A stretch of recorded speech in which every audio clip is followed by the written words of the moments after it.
This is Groundsel Park, the home of Heaton Stannington FC, a club that, for the most part, has bounced between the 9th and 10th divisions in their history. They recently got promoted to the 8th division for the first time ever, but still they are a largely community-run club in a nice little stadium. This is the only seating room in the whole place. There's some standing room over there, but it's a very nice little quaint stadium. Tonight, however, they are going to be playing in a stadium that seats over 50,000 people in St. James's Park. So that previous statement is actually a bit of a lie, as you can probably tell from the haircut. I'm filming this a little bit later than when the game actually took place. I meant to visit the two grounds before the game happened, but I didn't have time to do that until now. So I'm not going to say who won the game, even though I technically do know right now, and I'm just going to pretend that this is still the pregame and tell you a bit more about this lovely little stadium.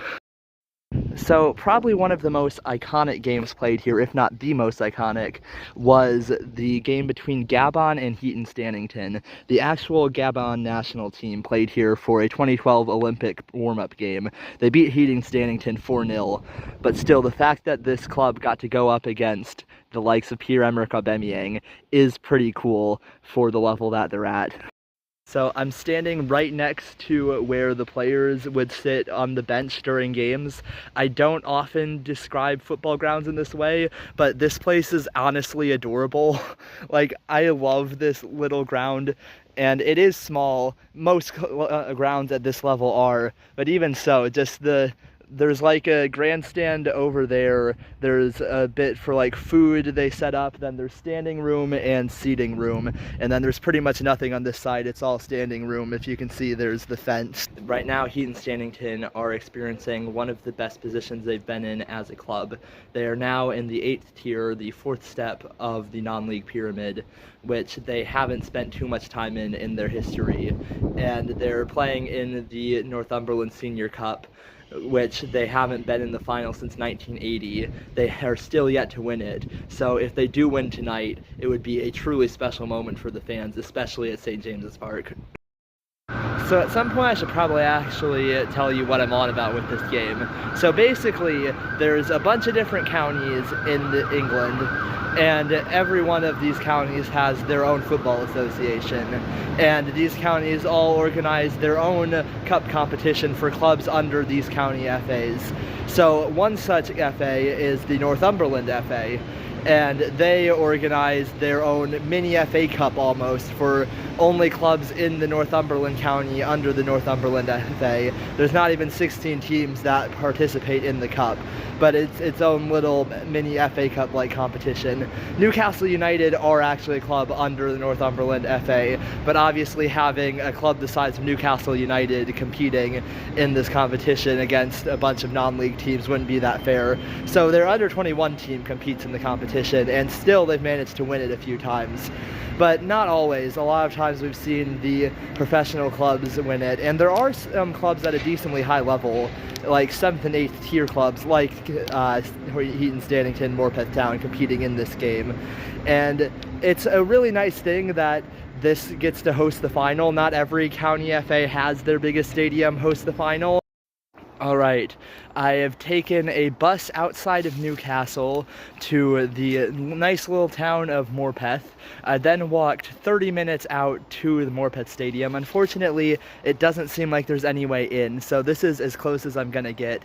You can tell it's a bit more put together. I don't know how easily you can see the stands, but there's stands there. There was only one side of stands at the Heaton Stannington ground, and that kind of makes sense. Morpeth has competed at a higher level for a longer time.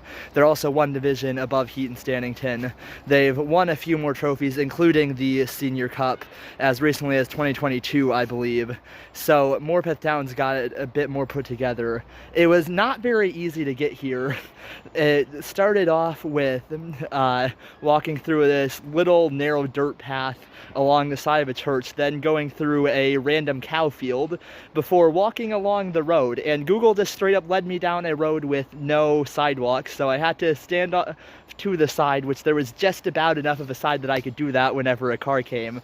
But it was not the most pedestrian-friendly path. That kind of makes sense. Morpeth is in a little village where there's probably more people using cars anyways, so most people are probably getting to games in their cars. But it was quite the journey to get here. Morpeth are probably the favorites at the Senior Cup game. Again, they're a division higher, they are a bit more put together, and because I've had the hindsight of reading the program, you could see both clubs got to put a list of their players in the program, and Morpeth listed them out separately into divisions of here's our goalkeepers, here's our defenders, here's our midfielders. Heaton Stannington just listed them all. Morpeth had a little bit more about each player as well. So they're maybe a bit more of a put together club, which makes sense. They're at the higher level, they've won the competition before, so they're definitely going to be favorites tonight, but they've definitely had to travel farther than Heaton Stannington, who are in Newcastle, so they don't have quite as long a journey as the Morpeth fans will. So one more thing I forgot to mention, the Morpeth grounds behind me, that Morpeth Town actually won the FA Vase in 2016 as well, which is a massive achievement. That once again just brings home how big of favorites they'll actually be in this game. That is a major achievement and something that Heaton Stannington can't really match.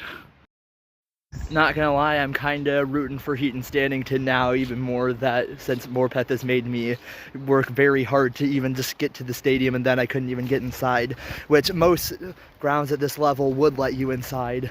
It was very easy to see Heaton Stannington Stadium, so I'm a bit annoyed about how difficult of a journey this has been, and because of that, I'd be rooting for Heaton Stannington.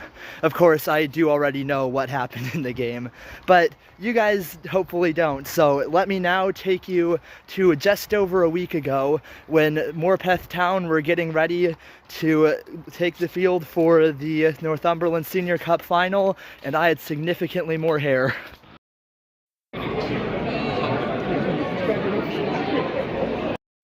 So I usually try to get to games an hour before they start. I didn't bother to do that with this game because I figured there probably wasn't going to be too much to get through. I didn't think there'd be that many people here, so I didn't bother trying to beat the early rush or anything. And I also thought there probably wouldn't be a program to read beforehand anyways. Turns out I was very wrong. I should have gotten here earlier because I got in about 5 minutes into the kickoff because there was such a big queue outside. Not only that, but they actually were giving out programs for free. So I would have had something to read at least for a little bit. It's not a massive program, but still. So yeah, should have gotten here earlier, but I'm here now. Let's go. They've got a decent chance here. Taking it down the side. It looks like they're going to cross it in, or maybe just going to take a shot. That was a bit of a ways off there. Heaton Stannington's gotten to defensive shape now. I don't know if much is going to come from this. You never know, though. They've gotten it to the wing. They can try and make a cross, but they've brought it back to the middle now. And there's a pass up overhead, and oh, it's a dangerous ball across goal, but there's no one there to get it. In Stannington, perhaps looking to blast into the box. They had a free kick. They chose to pass it once around midfield. Now they've brought it towards the box. They're struggling to get it in, and when they do get the ball in, they've struggled to get shots. Still passing around the outer perimeter of the box. There's a potential here, not taking it, and they've had to pass back. But it's running in now, and he's going to have a shot. Whoa! Halftime, the score is 0-0. Both teams have had their chances. I'd say that it's been less of a back and forth game as much as both teams have had 10-minute spells where they've had more of the chances. But both of them have gotten close a few times. Both got, I think, one really good opportunity. I actually caught the Heaton Stannington one that hit the post from range.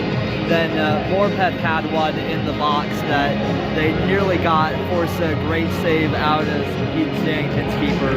For the level of play that this is, I actually think it's been a fairly solid football match. And neither team has been very good at getting the ball on target, per se. But they've had decent build-up play, and they need to do a bit better trapping the ball, I think. But I think it's been a decent game and better than I thought it'd be. Free kick opportunity for Morpeth now. I think Heaton Stannington would actually benefit more from free kicks than Morpeth. But we'll see what happens here. Looks like number 4 is going to take it, and that's, well, horrible. Long throws have been fairly frequent this game. Heaton Stannington's going to go for it again. That was a pretty good one, actually. Right into the box, and oh, he's going to have a shot and miss it. Have to score that.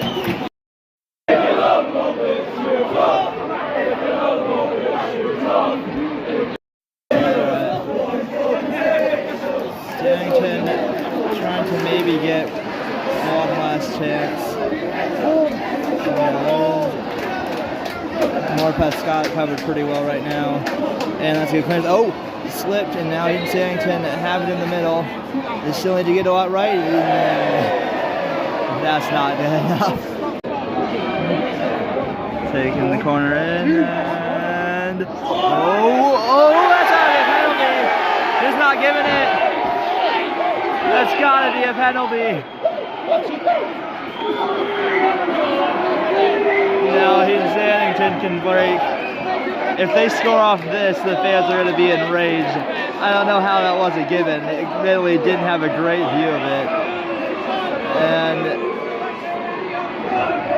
at least they don't score. That is full time, and so we are going to extra time. It remains 0-0. How Morpeth did not get a penalty, I'm not sure. They've been the dominant side in the second half. It's definitely showing that they're the favorites in the game now. But Heaton Stannington's goalkeeper has done well, and they've held out well enough to keep it going. It'd be a pretty big thing for them if they won. I don't think they've ever actually won the competition before. So, see what happens. We've got another 30 minutes now. Guess I was wrong. There is no extra time. We're going straight to penalties. So here we go. Heaton Stannington were falling down at the end. I didn't quite know why, but now I understand if they're trying to hold out to penalties. Let's see if that strategy works. First penalty.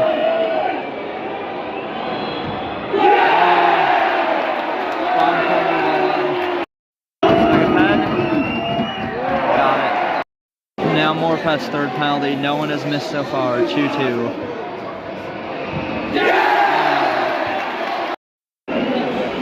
4-4, still everyone has scored as we start the last round of penalties before it goes to sudden death. Oh! That's saved. Alright, if he scores this penalty, Heaton Stannington will have won their first ever Senior Cup. The last time they were even in this game was 1980. They're one tier lower than Morpeth. To make history for his club, here he goes.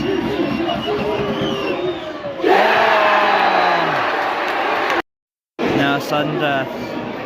We're still going. Both missed their 5th pen. And he saved it again! Heaton Stannington have already had one chance to win the game. Now they've got a second shot. They've been handed another lifeline. Once again, history for the club in the balance.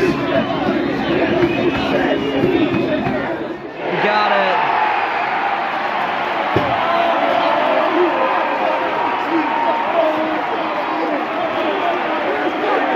For the first time ever, Heaton Stannington have won the Senior Cup.